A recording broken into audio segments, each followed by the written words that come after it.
वाह वाह, क्या बात है। आप लोगों के जवन फरमाइश हुई वो सब गाना हुई, लेकिन कार्यक्रम की शुरुआत स्वर के दाता विद्यादायिनी माई सरस्वती है।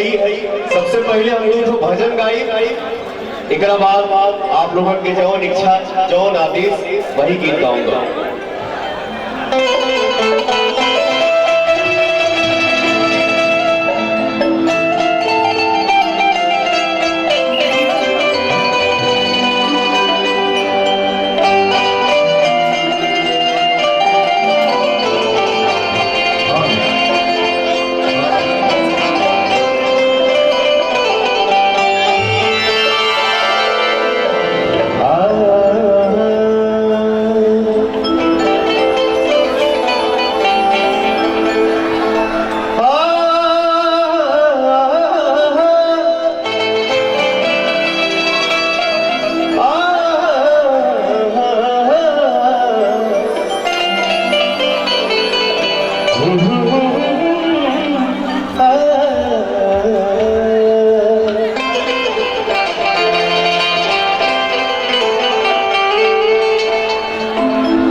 अच्छा लगा था। हमारे भाई हमारे दोस्त नरसिंह यादव जी और भी हमारे भाई हैं जिनकी वजह से हम आप लोगों के सामने खड़े हैं। बहुत बहुत धन्यवाद आप लोगों की। भाव सरदा भवानी राखा सभा बीच बनी, सरदा भवानी राखा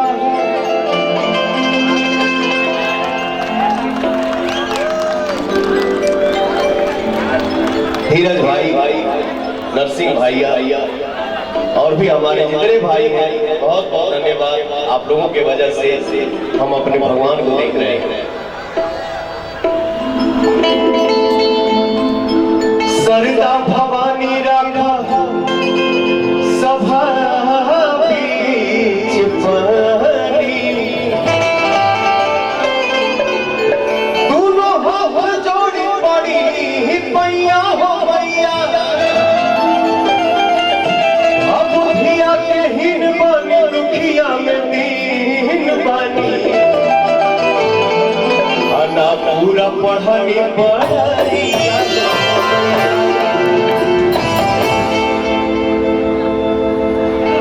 भैया हो। माई के भजन आप लोगों के आशीर्वाद से जवन जवन जवनवा गौले बा आज तक आप लोग आशीर्वाद दिले बानी जा। कोई भी स्थान पे अगर माई के नाम आ जाए वो से बढ़ के कुछ ना होला। भाव है भैया, एक बच्चा इतना खुश कैले बा, प्रसन्न कैले बा, कभी के भाव माई डोली चढ़ी चलाली से वर्ग, माई डोली चढ़ी चलाली से वर्ग खड़ा, डोली आके बखबक दुनिया में शोर भइलबा, डोली आके बखबक दुनिया में शोर भइलबा। क्या बात है। भजन पे हमारे भाइयों का ये जोश, ये एनर्जी, प्रेम से बोलिए एक बार सच्चे दरबार के। अरे भाई आप लोगों के आशीर्वाद से देश विदेश में हर जगह आदमी शो करता है, लेकिन एक बात तो भैया माने के पड़ी कि भोजपुरी भाषा के बोले वाला और समझे वाला इतना तो बहुत हुआ। 10 भाई खड़ा हो जाए तो फिर सामने क्यों दिखी। आई डोली चढ़ी चलाली से वर्ग खड़ा,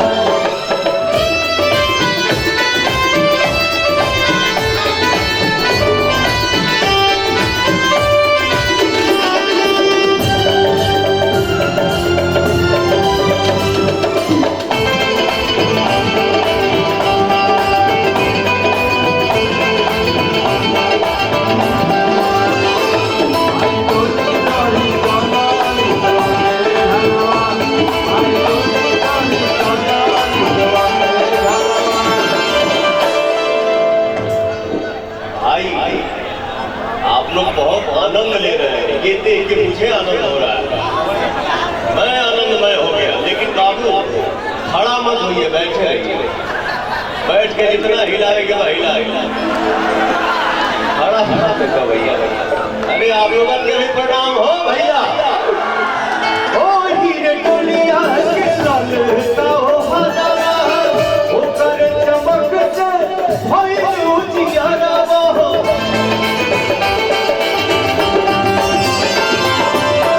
ओ हीरे टोलिया के ललता हो हजारा, ओ करे चमक से होई उजियारा वो, होई उजियारा वो।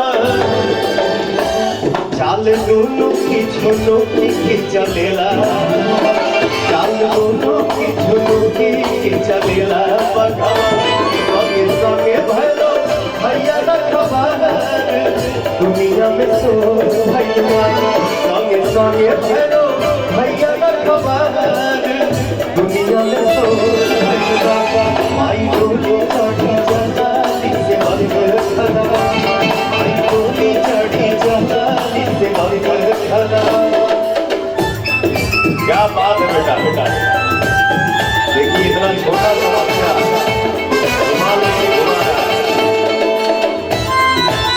क्या बात है, जय हो।